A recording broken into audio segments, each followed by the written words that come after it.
finantza azterketa eta esperientean dauden gainontzeko txostenak, Gipuzkoako lurralde historikoko zergen inguruko foru arauak ikusita, hau, barkatu, zera proposatzen zaio batzarrari. Hasieran onartzea, goizarean hiri hondakin solidoen bilketa, garraio tratamendu eta aprobetxamendu edo ezabatze zerbitzuengatik ordaindu beharreko tasak arautzen dituen ordenantza fiskala.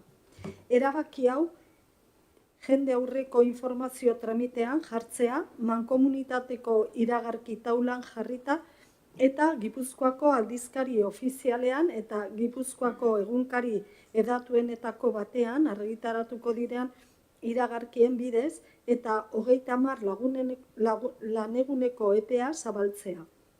Aldizkarian argitaratzen den egunetik aurrera kontatuta. Epe horretan, interesatuek esperientea aztertu eta egokitzak hartzen dituzten erreklamazioak aurkez ditzaten.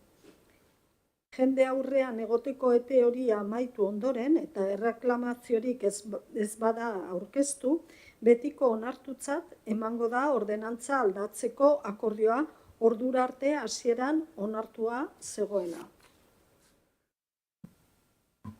A ver, si os parece... Ondo iruditzen bazaizue aurkezpena egingo dut azteko uraren eta hondakinen tarifak gero zuek bozketak egin ahal izan ditzazuen ordenantza bakoitzeko, 3 ordenantzatik bakoitzeko altako eta bajako kudeaketa litzateke hondakinen kasuan eta uraren kasuan, uraren jardueraren tarifa ikazioa litzateke. Uraren jarduerarekin hasiko gara, 2026-erako egiten dugun proposamena hasierako gogoetarekin, duela 2 urte hasitako gogoetarekin lerrokatuta dago, inbertsio gaitasun hori berreskuratzekoa.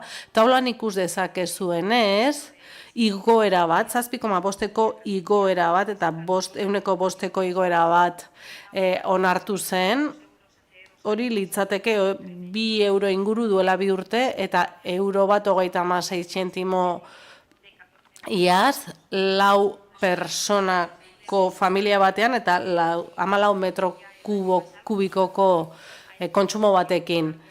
Proposatu zitzaigun, tarifikazioaren egituran aldaketa bat onartzea 2024ari begira, horrela progresibitatea, gizarte eta ingurumen progresibitatea aplikatu ahal izateko,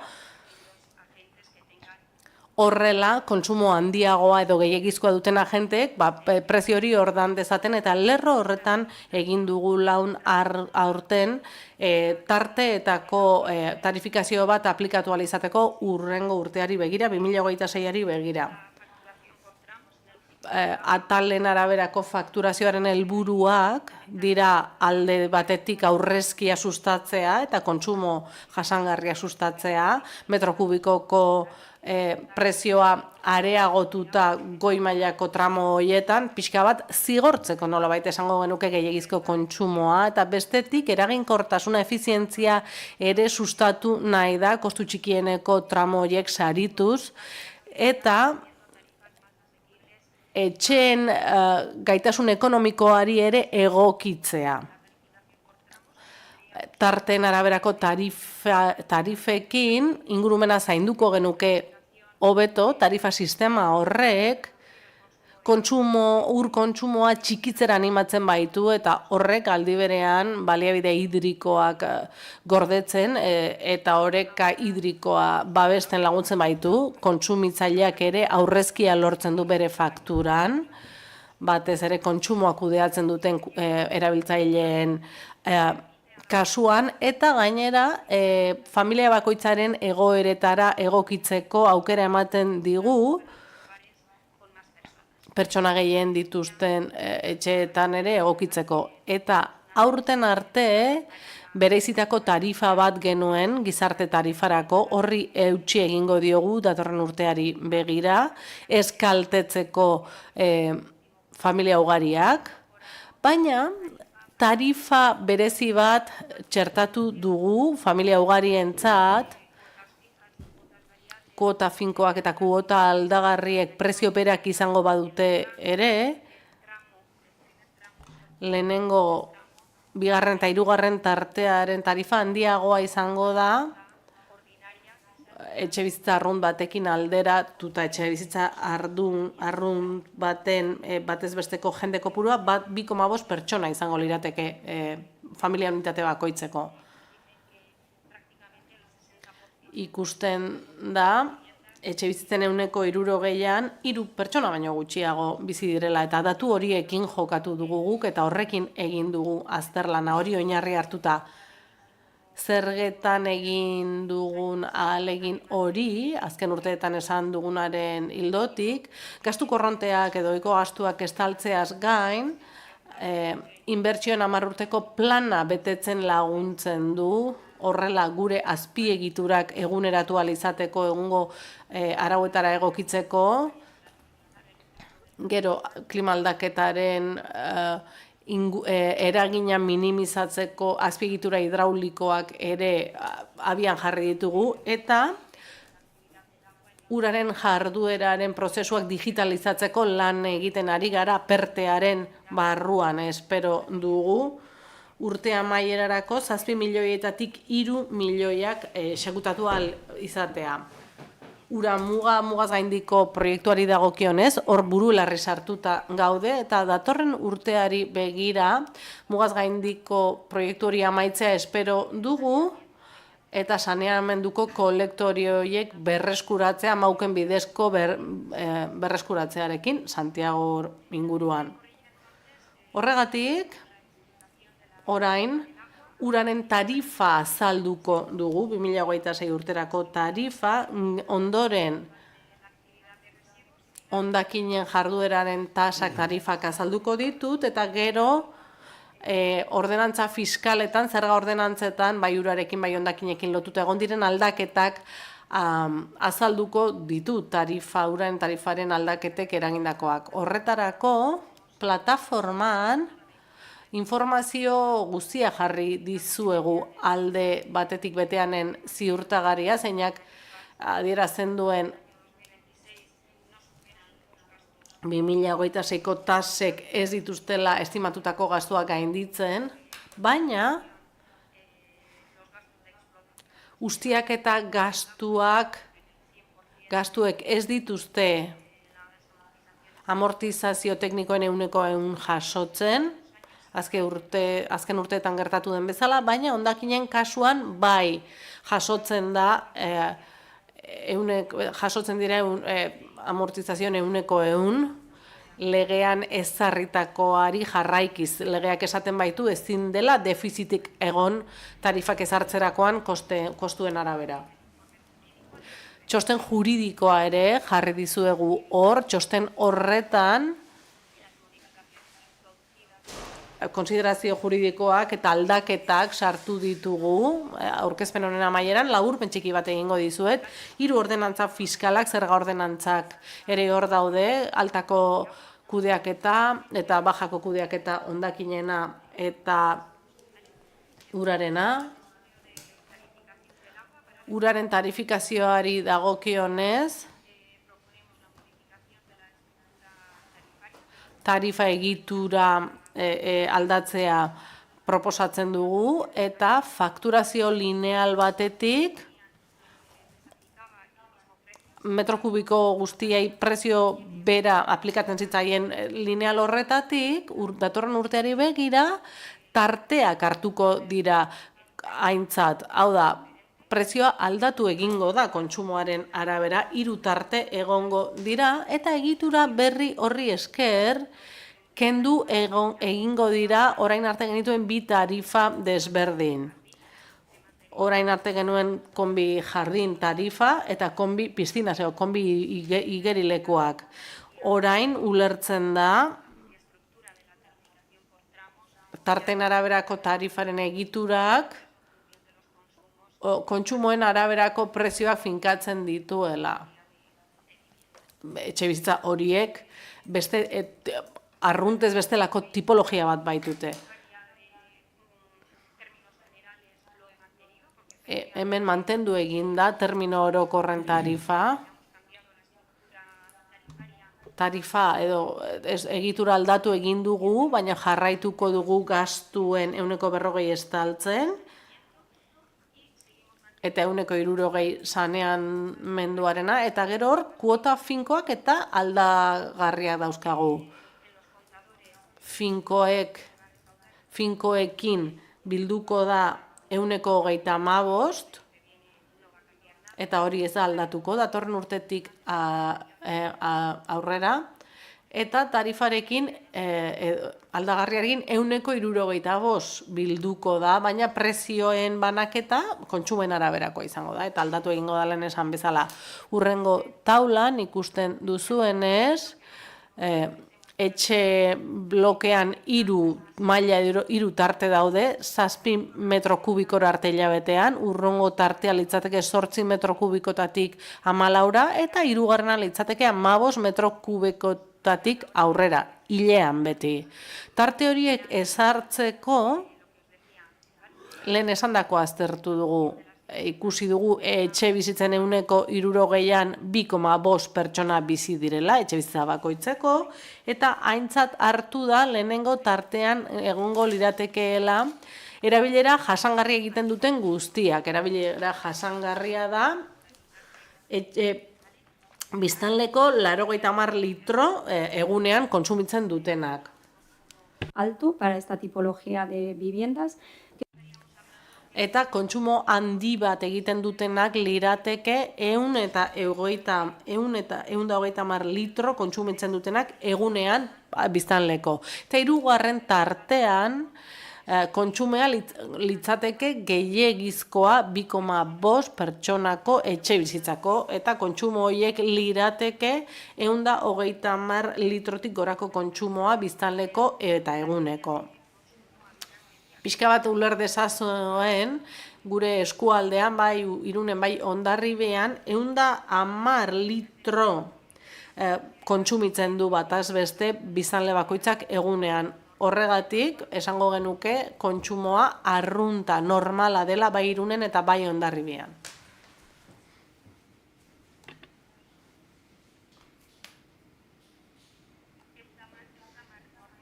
...110 era alto y ya más de 130 consumo excesivo. Eta 130tik aurrera gehiegizko kontsumoa. Rango bigarrenean. Hori da. Vale, eskerrik asko. Vale, por otro lado también. Bestalde, ulertu dugu tarifen egituraren aldaketaren ondorioz, ondo legokeela 13 milimetroko eta 15 milimetroko kalibreak bateratzea, lehen 13 milimetrokoak ziren, baina joeragatik beti egon da tarifa bereizketa bat 13 milimetroko eta 15 milimetroko kalibrearen artean, baina emaria berdina da, oso aldaketa txikia dago, eta horregatik ulertu dugu bateratu egin behar genituela abonatu, 13 eta 15 milimetroko kalibrea duten abonatu guztiak, eta 15 milimetrora arte jarri dugu, guztiak sar daitezen abonatuen pakete berean, prezio beraren barruan. Bestetik, kontratu iragangarri dagokienez,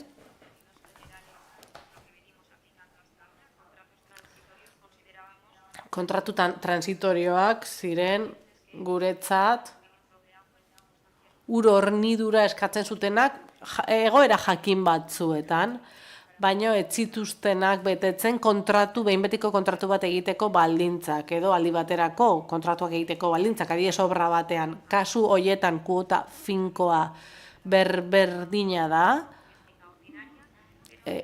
kuota ez domestiko arruntaren kuota bera da, baina aldagarrietan 25% areagotzen zaie, behin betiko kontratuekin alderatuta. Diapositiban ikusten duzuenez, hemendik aurrera izango ditugun tarifen tipologia hori da, etxeko tarifei dagokienez, etxeko tarifa edo domestikoa arrunta izango dugu, etxeko tarifa soziala, tarte berak dauzka, baina erdi prezioan. Etxeko tarifa, baina familia ugarientzat. Orduan, lehenengo maila 7 metro kubikora arte izan beharrean, 14 arte izango litzateke, bigarrena izango litzateke 15-tik 28-ra, eta hirugarrena litzateke 28-tik aurrera. Bestetik, etxeko tarifa berezi bat sortu dugu, ze simulazioak egiterakoan identifikatu genuen, bazirela 1000 bat kontagailu komunitarioak zirenak, edo galdarenak, edo aerotermiako kontagailuak, eta kontsumo hori orokorra zela etxe bizitza guztientzat, eta hori zela geneukan informazio bakarra, ez zegoela biderik jakiteko galdara horrek zenbat pertsona hornitzen zituen. Eta prezio hori muga izan ez dadin, egiaztatu, txingudiko urek egiaztatu badezakete uraren erabilera jasangarria dela, lehenengo maila horretan sartuko dira, ikusiko dugu nola funtzionatzen duen honek guztiak, eta denboran aurrera egin ahala egokitzapenen bat egin behar bada, egingo dugu. Eta ez domestikoi edo ez etxekoi dagokienez, badaukagu tarifa ez domestikoa, hor tarteak zabalagoak dira, lehenengoa litzateke 20 metro kubikora arte, bigarrena 21-tik 165 metro kubikora, eta hirugarrena 166 metro kubikotik aurrera. Lehenengo tartean, 2024ko kontsumoekin eginiko simulazioekin, etxeko 180, kontsumoen 180, lehenengo rango horretan legoke tarte horretan. Beraz, bigarren edo hirugarren tartean egoteak ekar dezakeen zigorrak edo penalizazioak eragingo die batez ere kontsumitzaile, kontsumitzaile handiei.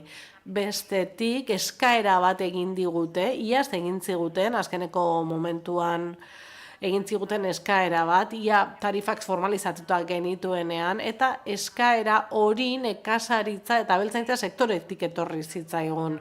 Eskatzen ziguten alde batetik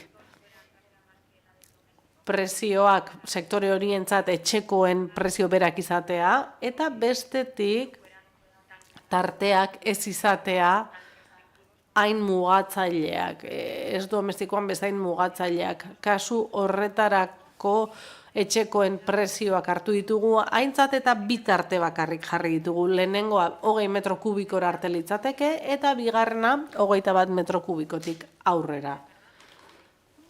Ez dugu egia esan inguruan ez dago tipologia horretako erabiltzaile asko, 5-6 erabiltzaile izango genituzke, beraz eragina intzidentzia oso txikia da. Bueno, ahora mismo están como... Oraintxe bertan ez domestiko edo ez etxeko bezala daude, geroago azalduko du tarifa batzuek transizioa izango dute egitura berrira egokitzeko. Datorren urtetik aurrera izango da hori. Baina orain arte nekazaritzako eta abeltzaintzako kontsume bezala ditugunak, baina ez dutena justifikatu beren jarduera, ez domestikora pasako dira. Beraz, ordenantzetan hori azaldu dugu, espezifikatu dugu, eta jarduera, abeltzaintzako eta nekazaritzako jardueran altan eman egon behar dira, hemen guztiak izan behar dituzte, tarifa hori aplikatu ahal izateko. Eta horrela, gure datu basea ere eguneratu ahal izango dugu.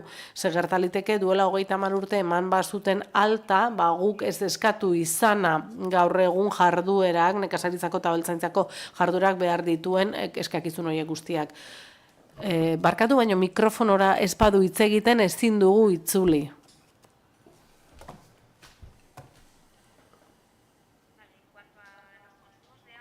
Ur kontsumoei dagokienez, gaur egun kontsumoa geratuta dago, estankatuta dago, 2024ko maila beretan mantentzen da, 2025ko lehenengo seihilekoan kontsumoa oso antzekoa izan da, 2024ko lehenengo seihilekoaren oso antzekoa. Beraz, 2026ko estimazioak egiteko 2024ko egiazko kontsumoak hartu dira aintzat, liratekela 4.356.000 metro kubiko. Hurrengo taulan,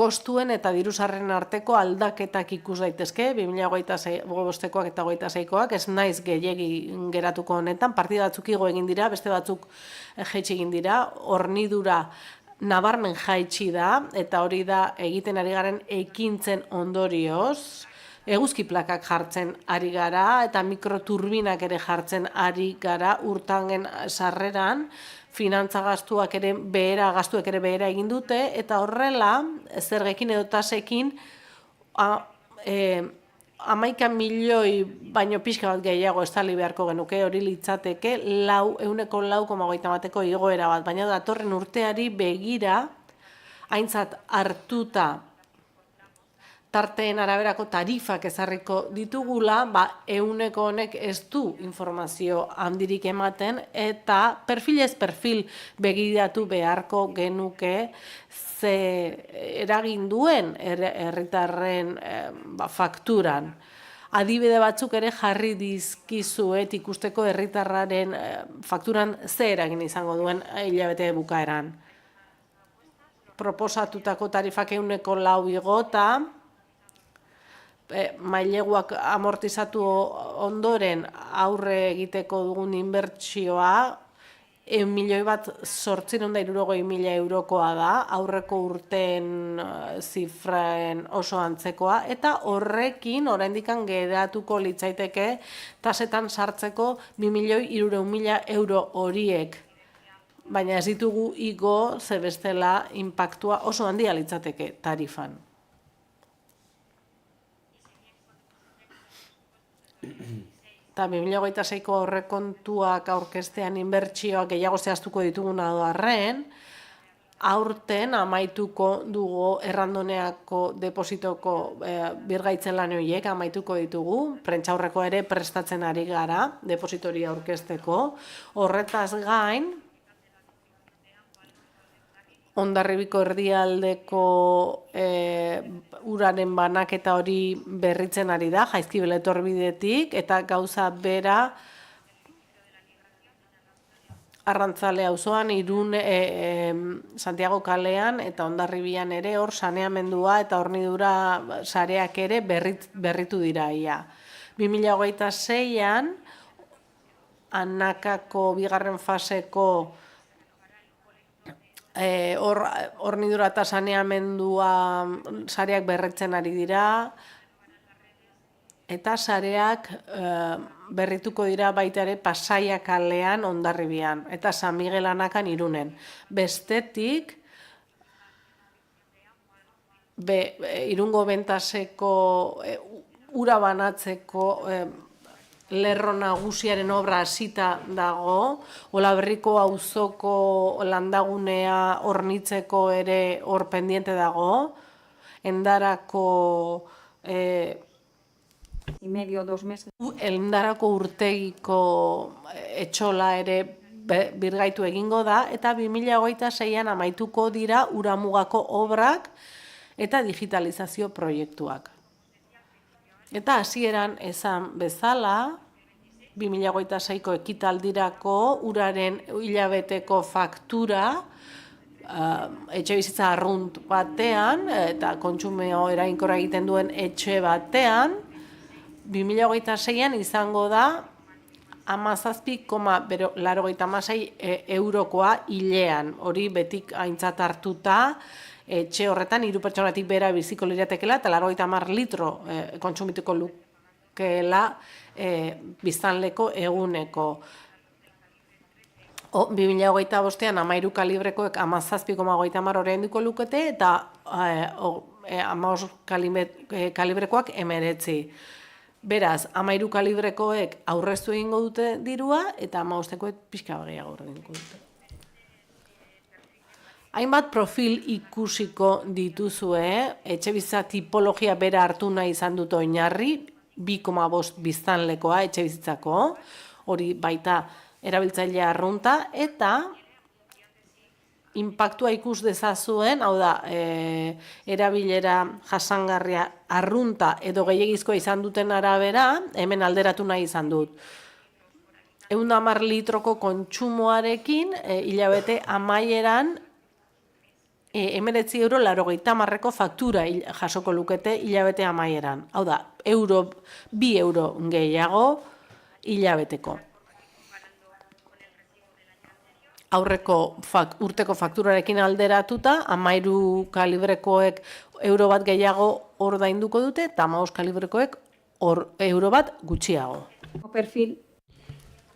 Profil berak, 130 litroko kontsumo baldin badu biztanleko eta eguneko, hau da 10 metro kubiko, 20 euro ordainduko lituzke lehen, eta orain ia 24 ordainduko ditu 2026an.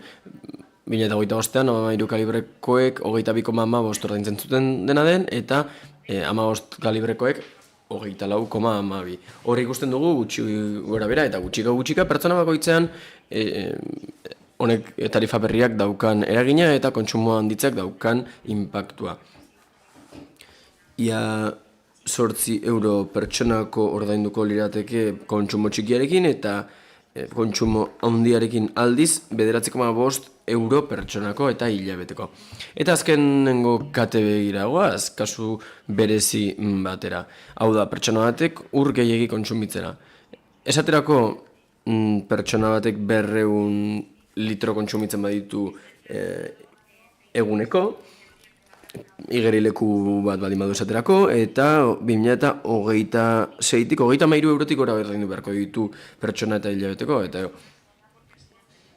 eta hortaz 13,52 euro ordainduko lituzke. Hau da, hazkundea esponentziala da, kontsumoa gehiagizko baldin bada, eta aldiz, erabilera jasangarria egiten dutenek gutxiago ordaindu beharko dute, baita 15 kalibrekoek ere. Tarifa berria denez, ikusarazi nahi izan dut zer eragin izango lukeen fakturan familia ugari batean. Izan ere, tarifa arruntarekin tarteak bikoiztu egiten dira. Kontuan izan da familia ugari batean esaterako 5 pertsona daudela eta erabilera eraginkorra egiten dutela, 14 metro kubiko kontsumituko lituzkete hilabetean, eta 29,56ko faktura jasoko lukete. Hau da, euro bat gehiago hilabeteko 13 kalibra baldin badute, eta euro bat gutxiago 15ko kalibra baldin badute. Hau da, zenbaki osoetan, esan dezakegu, hau 5 pertsonarako dela, eta beraz, pertsona bakoitzak 5,80 euro ordainduko lituzke hilabetean erabilera eraginkorra baldin bada, eta beraz, efizientziari begiratzen zaio baita familia ugarietan ere, eta abantaila hori eraman ez zaio. Tarifa sozialari ere erreparatu behar diogu ordea. Izan ere, haietan, 150 aplikatzen dira tarifak, eta azkenik, etxekoak ez diren erabileretan ere ikusi nahi dugu zer eragin duen. Hemen 20 metro kubiko baino gutxiagoko konsumoa duen erabiltzaile bati erreparatuko zaio. Hau da, erabiltzaileen 180 baino gehiago duten kontsumoari, eta esaterako 15 metro kubikoko faktura bat jarri dugu adibide moduan.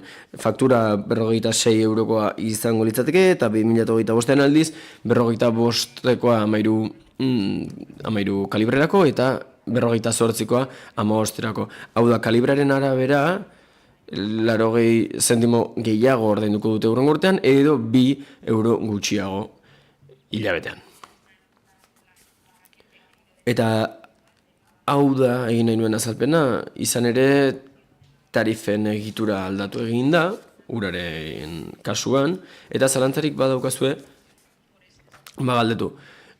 Informazio asko da, baina uztailetik lantzen egun gara, eta informazio antzekoa da, baina ez dakit gero hitz egin dezakegunaz gain zalantzarik baduzuen. jarraitu egingo dut orduan hondakinen tarifekin, izan ere ez da bat ere aldatu eta kostuak ere ez dira apenas aldatu. Hau azkar bukatuko dugu. Txosten ekonomiko-teknikoari dagokionez, partidarik handiena hondakinak biltzari eta garraiatzeari dagokio, olioaren kudeaketarik, inerten eta obra hondakinen kudeaketari eta garraioari, horri guztiari dagokio, 4 igo da. Gainerako tratamenduak, esaterako hau da, tratamenduak eta gainerako kostu eta zerbitzuak eta langileenak ere txikitu egin dira, eta amortizazioak eta finantzazioa aldiz 12,36 igo da, izan ere iaztik tarifikazioan 100 sartu genduen amortizazioi dagokienez, defizita ez izateko. Eta hori guztia tasen bidez estali behar da, eta 6.764.000 euro bildu beharko lirateke, hau da, aurreko urtearekin alderatuta, 1,55. Hori, sozietatean. 2026-rako sortutako baliabideak, 711.000 eurokoa da, eta azken urteotan, hortxe ikusten dugu, sartu beharko amortizazioaren bilakaera. Azkenean, 0 izan dena azken urteotan.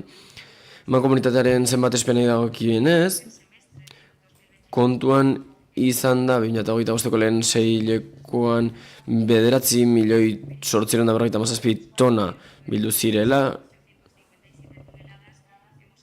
barkatu 9.647.000 bildu ziren 2025an eta 9.847.000 2024an, eta hori dela eta hemen ikus dezakegun hau aurreikusi dugu hurrengo urterako, eta bi hondakinei dagokienez ere handitu egingo dugula uste dugu 3.620 tonara arte, izan ere Bidasoz 2030 estrategiak badu bere eragina. Diru sarreren eta gastuen taula hau hemen daukagu, pantailan, eta ikus dezakegu 19.840 tona tarifari aplikatzen badiogu, eta hondakin organikoari ere aplikatzen baldin badiogu. Hortxe ikusten dugu ze kostu izango duen, 4.555.337.2024an, eta 4.748.2025.2025an. Tasaban komunitatean beraz 4 igoko da, baina badakizuenez sozietatean eta mankomunitatean duen inpaktua orekatu egiten dugu, eta kudeaketa organikoko etxe bizitzetan eta zaurgarrietan 2,5 igoko da tarifa, eta gainerako etxe bizitzei jasangarriak ez direnei eta zaurgarriak ez direnei 3 igoko zaie, baita etxekoak ez diren erabiltzailei ere, ekoizle handiei ere 3 igoko zaie, bai organikoari eta plastikoari dagokionez,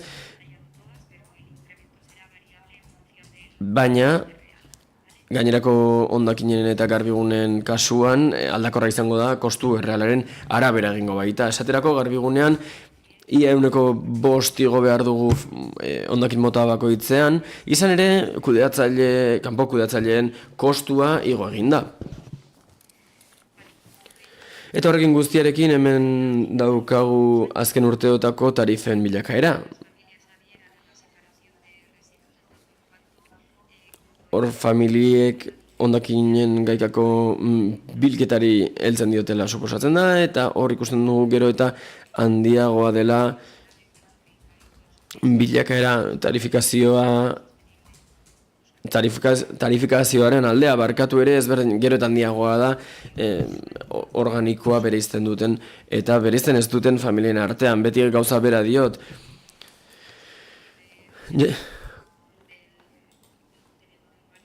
Organikoaren edukiontziaren erabilera jasangarriarekin neurtzen dugu, baina benetan sinetsita gaude, frakzio guztiak bereizi behar direla, baldin eta handitu nahi baldin badugu birziklapen tasa. Taula bat daukagu hementxe, azken urteotako bilakaera ikusteko, eta ikusteko nora azten ari den gainera edukiontzi marroiaren erabilera egiazkoa. Motel ari da azten, baina ari da. Eta 175 erabiltzaileen 175 eraginkortasunez erabiltzen ari da apuntatuta daudenei dagokienez, baina guztira diren erabiltzaileetatik 158 bakarrik ari dira erabilera eraginkor hori egiten, beraz, joera gazigoza izan daiteke. Eta ikusten da behar bat oraindik ere Irungo eta Hondarribiako biztanleria bultzatzeko hondakinak bereiz ditzaten. Azkenik, gehiegi ez luzatzeko, hemen ikus dezakegu lehen aipatu dudan etxebizitza profilaren faktura estandar bat. 2,5 pertsona etxebizitzako erabilera jasangarria egiten dutena bai urarekin, bai hondakin marroiarekin, eta 2026-rako ikusten dugu igoera uraren kasuan euro bat izango dela 13 kalibreko etxebizitzentzat barkatu, eta 100 jeitsiera izango dela 15 kalibrea dutenentzat. Baldin eta ura eraginkortasunez erabiltzen bada eta hondakinak aldiz ez,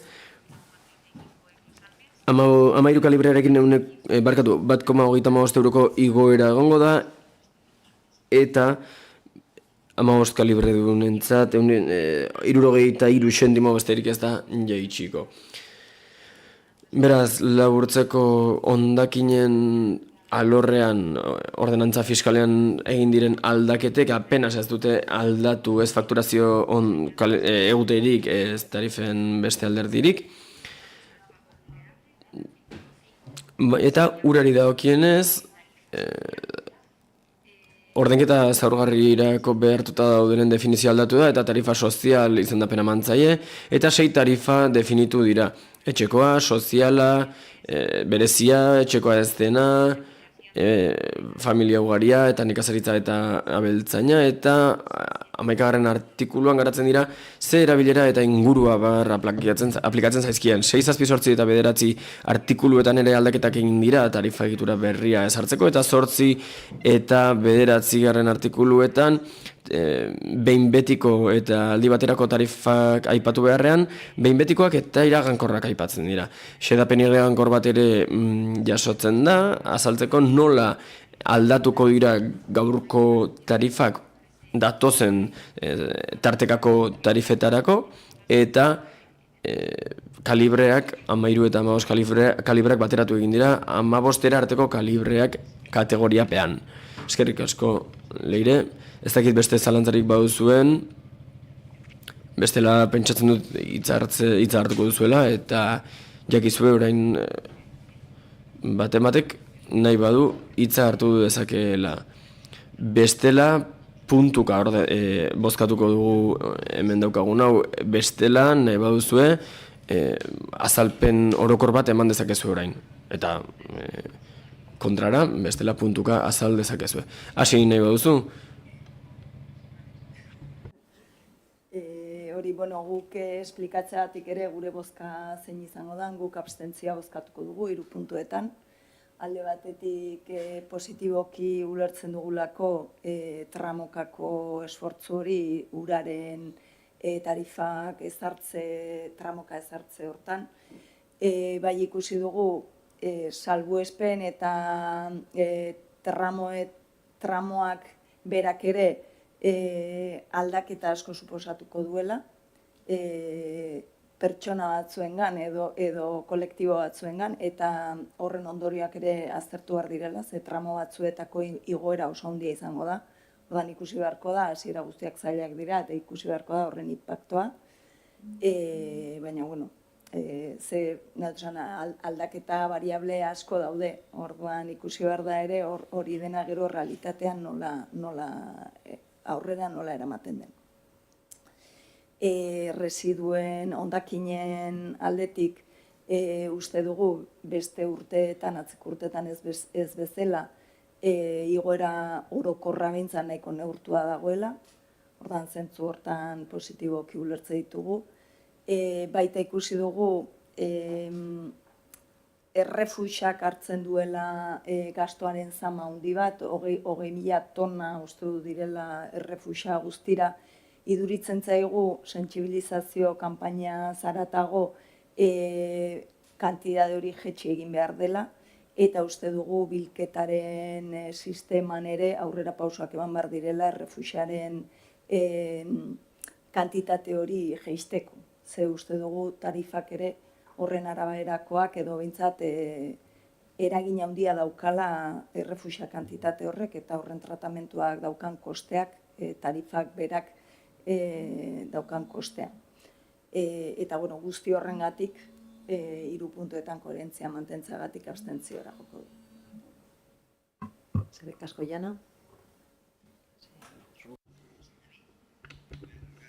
Ni ere ez naiz luzatuko Janak esandakoarekin eta EH Bildu taldeak esandakoarekin, eta guk ere abstentzioa emango dugu gure puntu hauetan.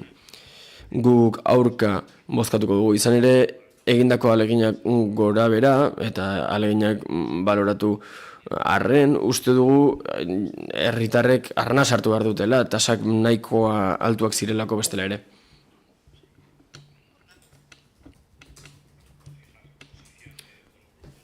Taldeen posizioa zehazteko gure bozka aldeko izango da, eta txinguiko zerbitzuaken talde guztiari eskerrak eman nahi dizkiet, agintaldiaren hasieran hartutako konpromisoak betetzeko egin duten aleginatik, izan ere ingurumenari eta gizarteari dagokionez tartekako tarifikazio oso garrantzitsua da, eta oso garrantzitsua da gainera herritarrek ondasun urri hau arduraz erabiltzea.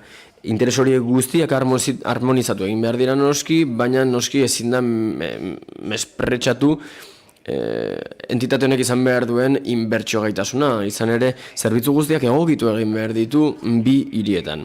Hondakinei dagokienez, proposatutako igoera orekatuta dago gastuekin eta egin nahi diren inbertsioekin, eta horrexegatik iruditzen zaigu apurka eta mailaka sustatzen ari direla barkatu etxeetan hondakinak bereiztea. Iaz egin genuen bezala errepikatuko dugu, sentsibilizazio kanpainez aparte ere beste lan mota batzuk egin beharko direla etxe gehienek hondakinak gaika biltzeko eta bereizteko. Eta horrexegatik aurten ere apur bat gehiago zigortuko da lan hori hartzen ez duten familien jarduna. Eta espero dugu, erabatera edo bestera, modu honetan, poliki-poliki gizartean mailakakotasun hori lortzen dugun. No digo por ser no digo por ser estaba mirando por su.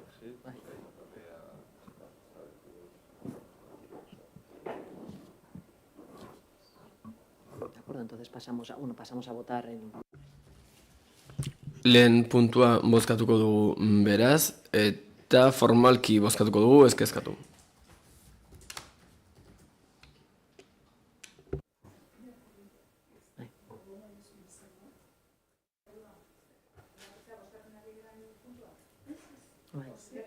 Bai. Bai. Bai. Bai.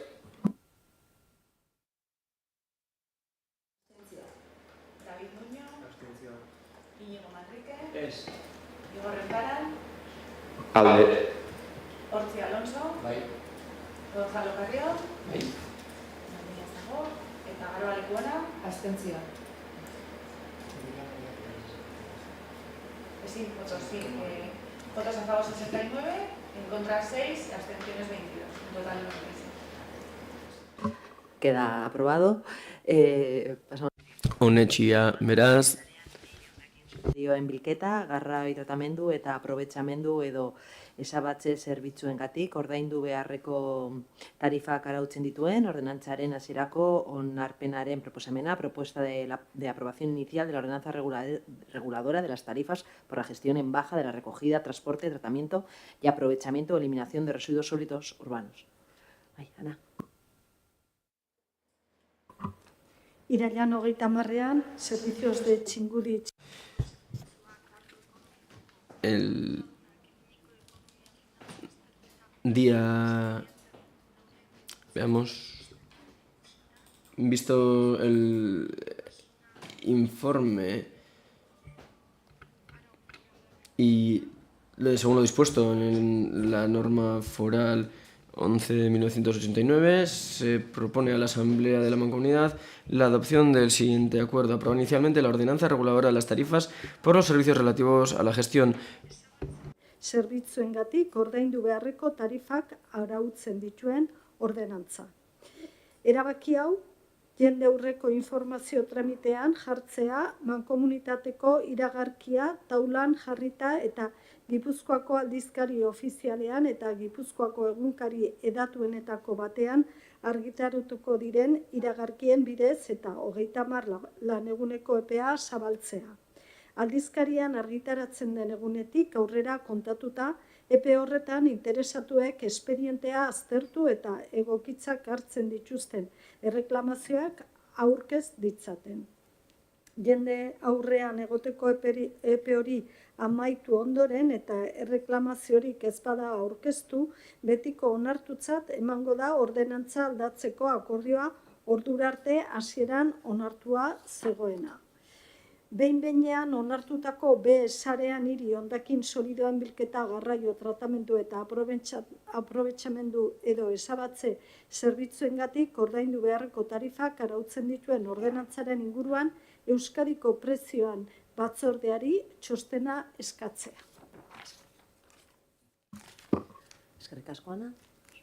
Bai, Cristina Laborda. Bai. Borja Olazabal. Bai. Jon Ugarte. Bai.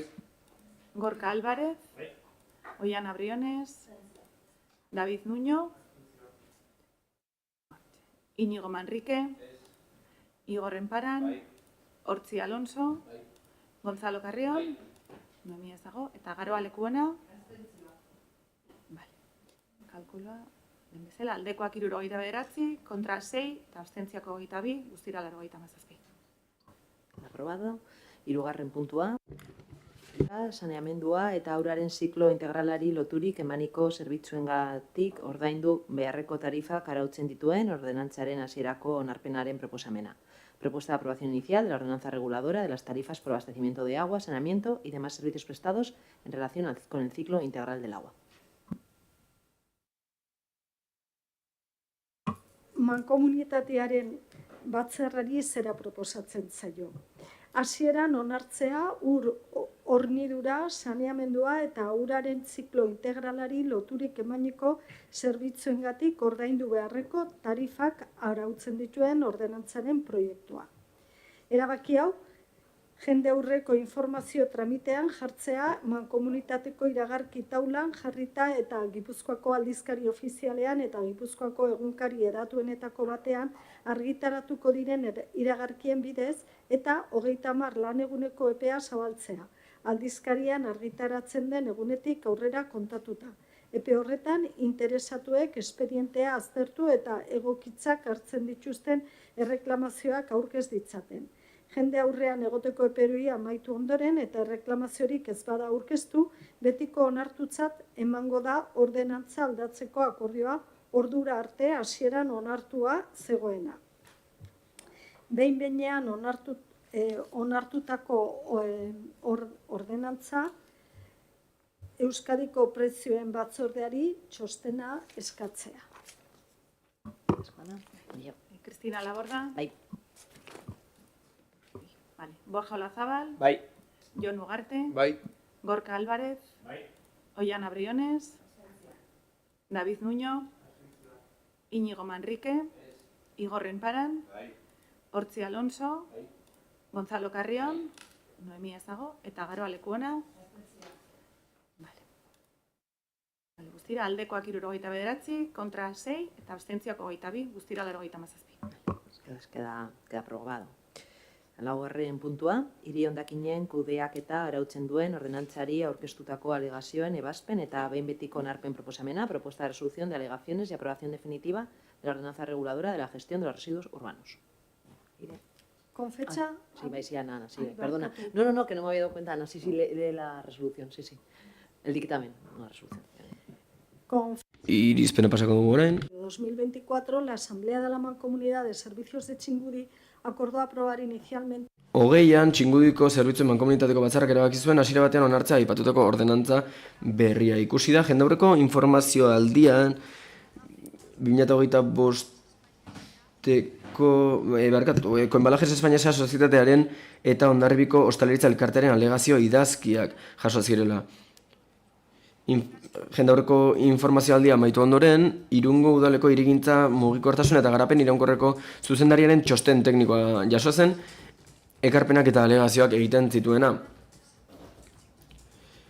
Txingudiko Zerbitzuak SA-aren letraduak txosten juridikoa egin zuen, egindako alegazio eta ekarpenei buruz, eta alegazio eta ekarpen horiek baiestea, partzialki baiestea edo ezestea proposatu zuen, baita hasieran onetsitako ordenantzaren testuan egindako aldaketak ere.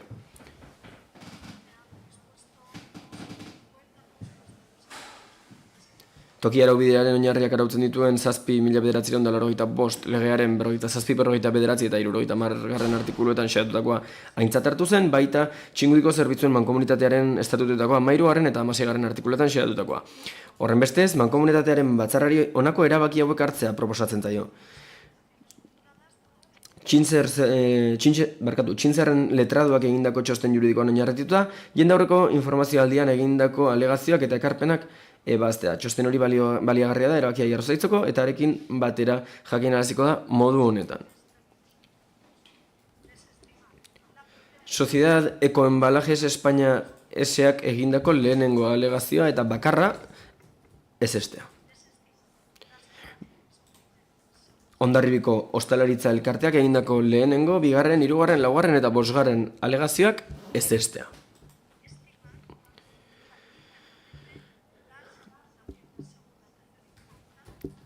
Bigarren, 3. eta 4. ekarpenako sorik baiestea, 5. ekarpena zati partez alegia honestea, eta Irungo udalak egindako lehenengo eta 6. ekarpenak ezestea.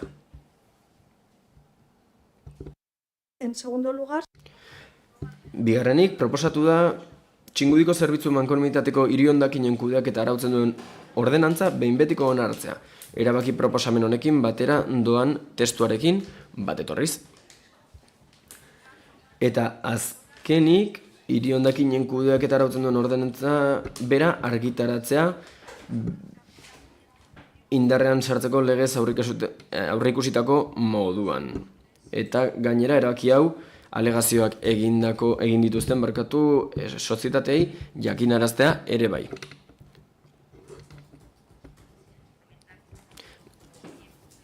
Denborei dagokienez gauzatxo bat aipatuko dut. Aurkezpen bat prestatu dut benetan orokorrean azaltzeko, hau guztia kontuan izan da partaidetza prozesu bat izan zela, aspaldia segi nuena, eta aintzat hartuta gainera azaldu nahi genuela zeintzuk ziren kudeaketa ordenantzaren helburuak, nolakoa izan den partaidetza prozesua, eta batez ere zer egitura daukan hondakinen kudeaketako ordenantzak.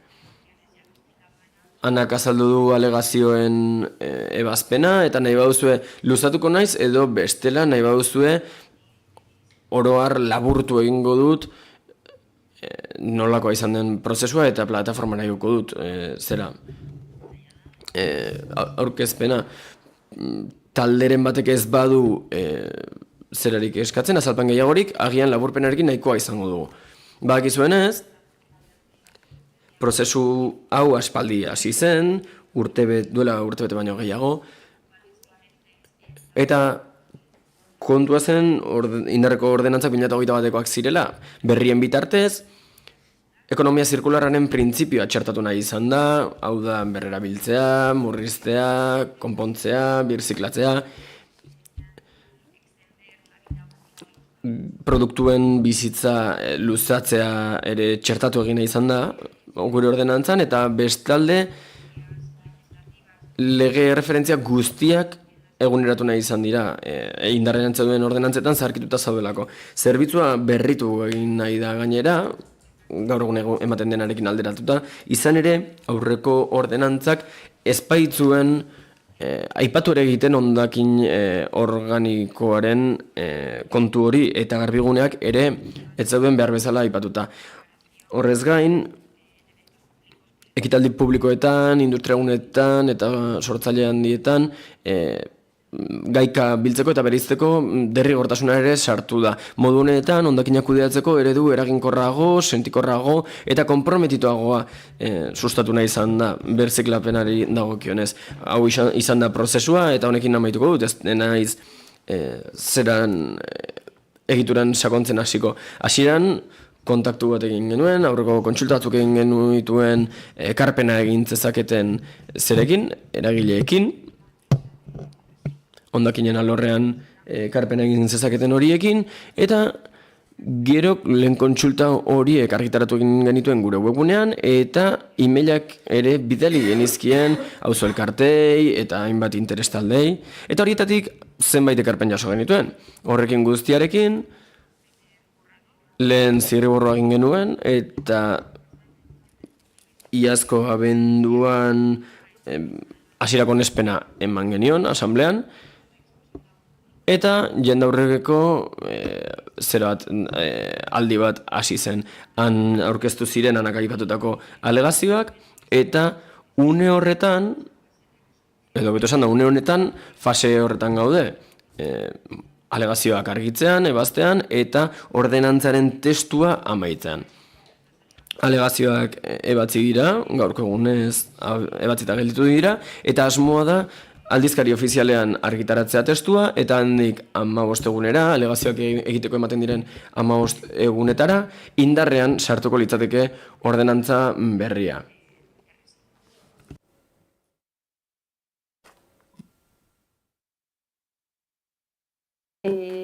Aclaración para... Gauza bat argitzeko, ordenantza xe aztertu beharrik ez izateko, prestatu duan aurkezpenean ikusten da ordenantzaren puntu bakoitzak ze informazio ematen duen, eta horrek nik uste dut lagunduko dizuela, eta plataforman eukiko duzue eskuragarri. Formen aldetik, adibidez Hondarribiko ostalaritzak elegitea eta jarri zuen hor galdetze batik bilerak izan diren beraiekin, edo tramitazioa esateko dokumentazioko izan da, edo bilerarik egondu den, edo nola jakinarazi zaien. Horren inguruko azalpen pixka bat emateri baldin badaukazu, eskerrik asko. Igual hori agian emailez bidaliko dizu, ze tramitazio guzti alegazionek aitzek eman du, eta ez dakit noizbait fizikoki beraiekin geratu diren, edo ez ni ez naiz elkartu beraiekin, orduan ez dakit tramitazio guztia dokumentalki bakarrik giratu den, edo presentzialki ere bildu diren. Emailez erantzungo dizut, bale? Eskerrik asko. Tenéis alguna? Bai. Ni besterik gabe, gure bozka baiezkoa izango da puntu hontan, uste dugu ordenantza honek ere hondakinen kudeaketan aurrera pausoak ematea baliatuko dula eta ematen dula hortarako bide, ikusiko da nola garatzen den, eta eskertu ere guk ekarpen desberdinak egin ditugu ordenantzan eta denak jaso dira, orduan, zentzu hortan eskerrak. Eskerrik asko, Jana. Bai, eskerrik asko, Kristina. Gure aldetik, EAJaren aldetik, itzingo bai Irun eta Hondarribin hizketan. Begi honez ikusten dugu, batez ere ordenantza hau, jaso dire hasieratikan jarri genituen gaiak mai gainean, baina bai nahiko nuke referentzia egin, batez ere bai txingudiri tokatzen zaiolako, laugarren artikuluan .4, kanpaina, sensibilizazio kanpainak hor daude jarriak, eta batez ere Hondarribiko ostalaritza, aldatuko dut gaztelera, zen grabatu egongo da denak ulertzeko. La Asociación de Hostelería Hondarribi, Hondarribiako ostalaritza elkarteak hainbat elegite jarri ditu, alegazioak egin ditu, eta ordutegiei dagokienez, nik uste dut ondo legokeela kanpaina bat egitea, denda txikien eta ostalaritzako establezimenduei begira, ikusteko zein diren bilketa ordutegiak, 42 artikuluan baita ere eskaerapeko bilketak nolakoa izango den, beraz, hondakin horiei buruzko informazioa ere jaso beharko litzateke, eta 52. Artikuluan ezarritako hondakin horietakoren bat ez bada garbigunean jasotzen, garbigunean dauden langileek esan diezaietela non bota dezaketen. Ez da nahikoa esatea, ez hemen ezin duzue bota, ondo legoke esatea, hemen eskualdean enpresa hauetara eraman dezakezue edo animalia bat daramate, ez? Behintzat informazio hori ematea, ez bakarrik gremioei, baizik eta partikularrei ere bai. Ze ez dugu esaten non bota dezaketen, harrapatzen duten lehenengo edukiontzira botako dute, edo lehenengo baztarrera.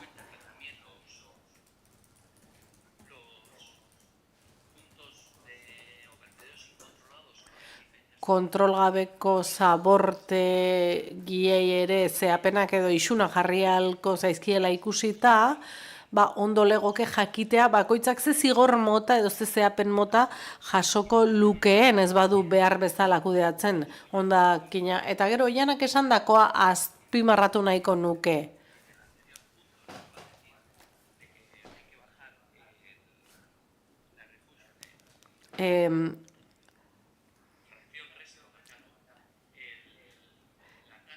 Errefuxiaren tasa jaisteari dagokionez nik uste dut ordenantza honek dezente lagunduko digula jendeari jakinarazten, bai partikularrei, bai elkarteei, jakin dezaten non birziklatu, non bereizi, zeuko jana referentzia egin duzu kanpaina gehiago egiteko beharrari egin diozu referentzia, eta kanpaina honek jasotzen du hori.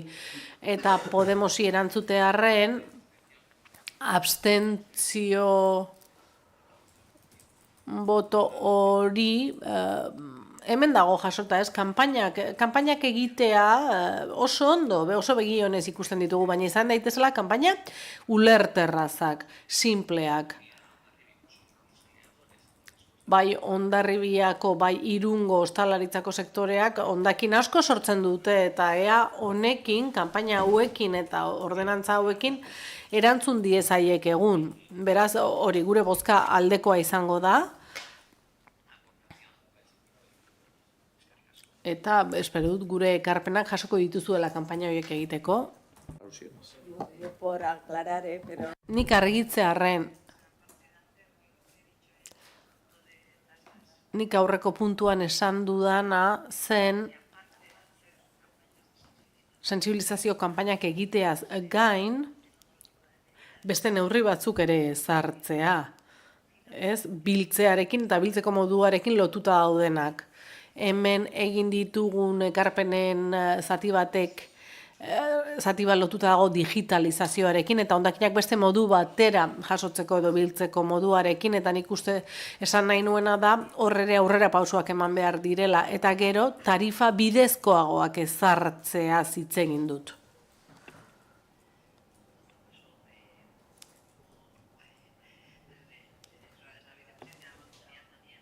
Mankomunitateko presidente ordetzatik jasotzen ditugu zeuen ideiak. Helburua beti da sentsibilizazioan aurrera egitea, hobetzea.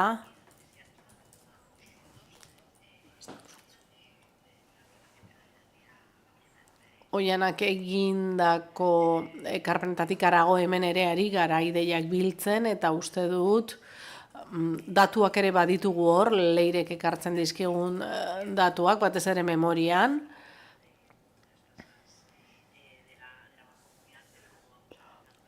Orduan, bai, aurrera egiten ari gara helburu horretan, ezta? Ari gara, gero bilketako helburuak betetzen pixkanaka, baita jasangarritasuneko helburuak betetzen ere.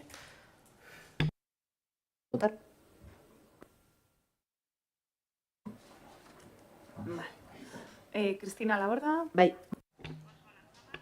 Bai. Jon Ugarte. Bai. Gorka Álvarez. Bai. Ollana Briones. Bai. David Nuño. Bai. Íñigo Manrique. Bai. Igor Emparan. Bai. Hortzi Alonso. Bai. Gonzalo Carrión. Bai. Eta Garoa lekuona? Vale. Aldekoak 97. Votos a favor. Muy bien. Pues bosgarren puntua, Txingudiko Zerbitzu Mankomunitatearen 2024ko finantza kontrolerako urteko plana betetzeari buruzko txostenaren berri ematea, dar cuenta del informe sobre el cumplimiento del Plan Anual de Control Financiero 2024 en la Mancomunidad de Servicios de Txingudi.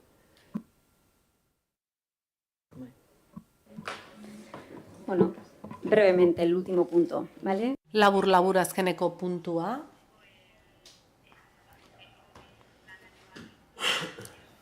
Finantza kontroleak urteko planaren laburpena aurkeztuko dizuet, beteanek egiten du, mankomunitatearen esku hartzeak eskatuta. Alde batetik, behin betiko kontrol jarduerak egin dira, eta bestaldetik sozietatearen betetze auditoretzarena kontrolari dagokionez, aurreko urteetan bezala, fakturazioa eta ordainketak kontrolatu dira, horretarako laginak Gipuzkoako hondakin kontsortzioak igorretako fakturen lagin bat aztertu da.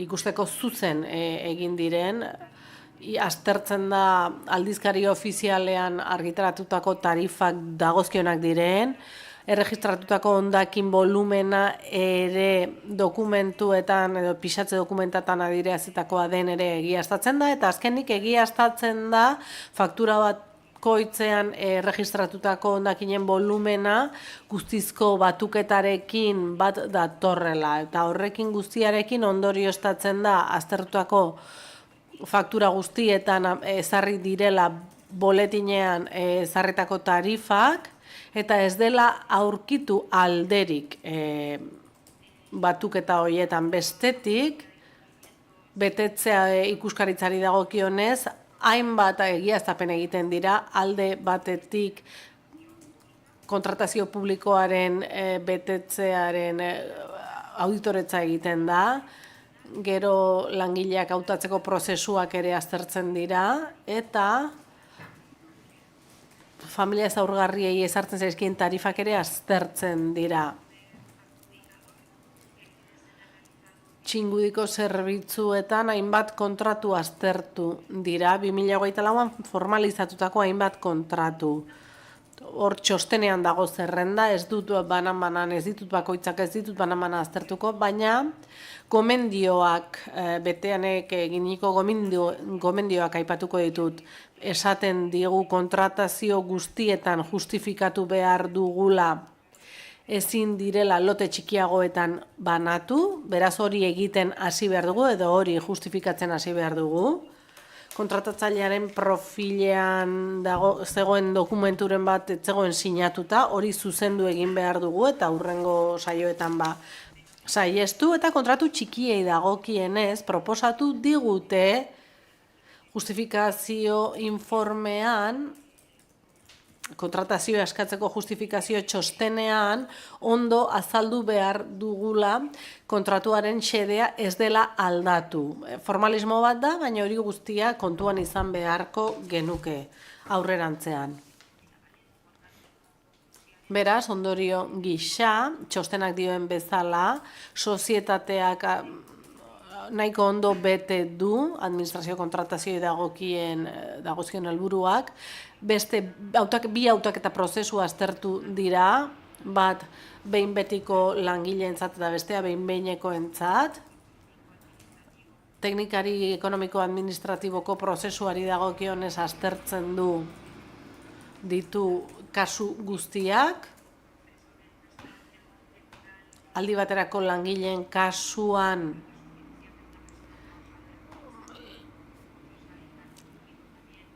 pertsona baten eszedentzia betetzeko poltsa aktibo batetik hartu ziren langileak, beraz, egiaztatu zen, ordezkapen hori egin zuen pertsonak, lan poltsa horren lehentasun ordena zorrotz betetzen zuela, eta beraz, bete dira pertsonak hautatzeko edo langileak hautatzeko ezarritako arauak, eta zaurgarritasun egoeran diren etxeei dagozkien tasan 4 espediente egiaztatu dira, edo aztertu dira, eta ikusi da 4 espedienteek emandako justifikazioa egokia dela tarifa murriztu horren onurak jasotzeko.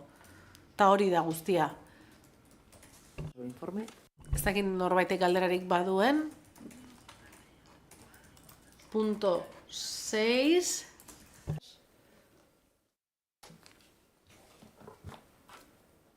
¿Alguna pregunta, alguna información? Norbaitek galderarik edo ez badu inorre galderarik, eskerrik asko guztioi.